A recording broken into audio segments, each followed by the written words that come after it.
Florida. Jared. Hey, Jack. Good to speak with you. I'm can almost rival Eddie for longevity of fandom. I go all the way back to early 80s. Saw you guys opening for Black Sabbath in Kalamazoo, Michigan. No shit. Are you serious? Oh, yeah. I go way back. That's way back. That was like 1982 or 83 or so. Yeah, that was way back. What was that? Was that the Born Again tour? It was. I don't even know what. Jared, what tour was that for Sabbath? Born Again, Wing Stadium, Kalamazoo, Michigan. Oh my God, that was the album with Ian Gillan singing. Ian Gillan was singing. They had all these like fake rocks. Stonehenge. Stonehenge and fake rocks that he had his teleprompter. He had his teleprompter in there to read the lyrics. So there's a legendary, and Jared, I'll let you jump in. I'll let you continue, but there's a legendary story there because you all know in Spinal Tap. Mm-hmm. We're not doing fucking Stonehenge. Yeah. The Stonehenges, when they come down, are so small that the little person is bigger than the Stonehenge. That's the Spinal Tap thing. Sabbath on that tour did the opposite, where their Stonehenges were so big and they weren't doing well at the time. They couldn't fit them in most of the buildings. You're exactly so right. they had to get rid of them. Oh. I didn't know you guys opened shows. Oh, yeah. That. I think we opened like 6 shows or something like that. They got us on 6 shows. I remember that. God, that was crazy. That was great. Dude, we opened once, I think Rubicon opened once for Lemmy. I mean, we were just total like a funk rock band, and Brad's like playing lead guitar and stuff like that and all these guys are standing right in front of him with a fucking big middle finger sticking straight up. That was a rough gig. Oh my gosh. So go ahead, Jared. I'm sorry. I'm sorry, Jared. We got off on a jag there. No problem. Since we're on the topic, I guess I'll ask you a couple of questions. The first one is, when you're opening for a band like Black Sabbath, do you guys make a conscious effort to play heavier? And I mean, that would be my first question on the music subject. But on a personal subject, I saw you on a show that was about the paranormal. And you were featured because you had some kind of incident, I think it might have been in New Mexico or something, where you said you were confronted by a specter of, I think, a Cherokee warrior. My first question is, was that legitimate? And 2, was that an isolated incident, or have you had other experiences like that? No, that's the first time that ever happened to me. That was the craziest thing in the world.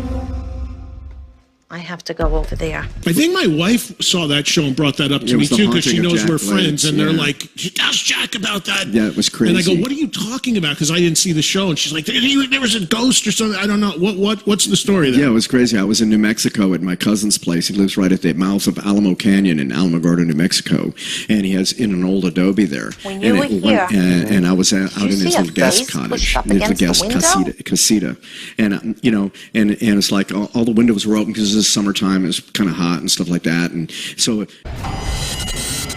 Yes, the wind was blowing madly in the room. Oh my God! And so I was sitting there, and I woke up out of the dead of sleep, like at 2 a.m, just like boom.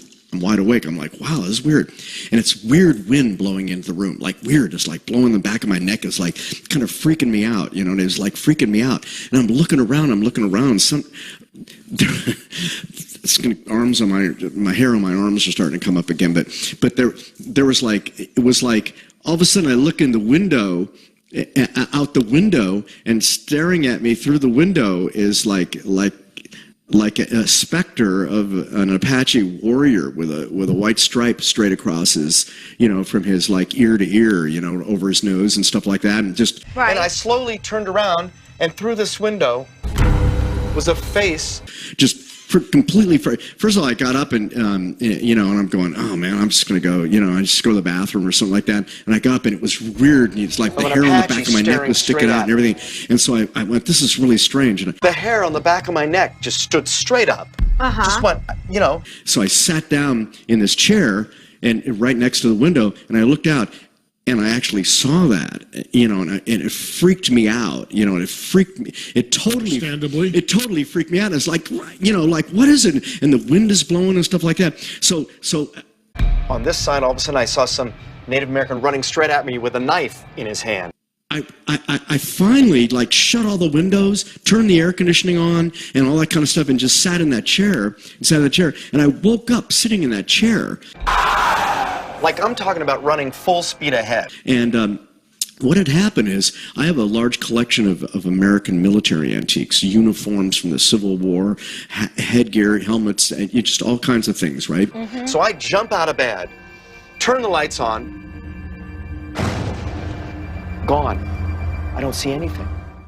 And I had brought with me a coat from a cavalry officer from the 1880s that actually was in New Mexico, and it was actually in those hills and stuff like that.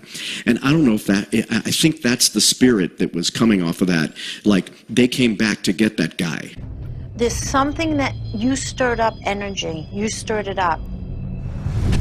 It's all coming together now.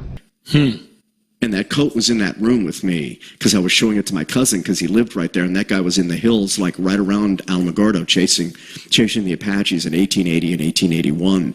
And so it freaked me out. I'm sitting there. I woke up sitting in the chair. I literally woke up, and I've never done that before. It's like I literally woke up like in the morning, sat in the chair, and I went to my cousin. And I said, "Dude, you can't believe I had the craziest dream. I thought it was dreaming.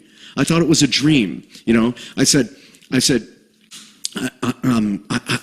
think I don't know, it's like the room was really windy and all this wind was blowing in and all this kind of stuff and everything like that. And my cousin, he looked at his wife and they looked at each other and there was no wind last night. We have wind chimes out by our window and there was no wind last night. And I'm like, what? What did this air on? And the face just dissolved and disappeared. This air, I don't know, like Discovery or something like that? Yeah, Discovery, I think it was, or something like that. You get it on YouTube. Had you ever been... Never happened to be me. But did you ever... were you ever one that would believe in something like that before? No, not so at that's all. the only thing. But dude, I do now. They didn't randomly come to try to attack you. You invited them here. There's spirits. Those guys were out to come to get to that guy and kill that motherfucker that had that coat because he was chasing them all over the desert out there. You know what I mean? It was crazy. It was absolutely crazy.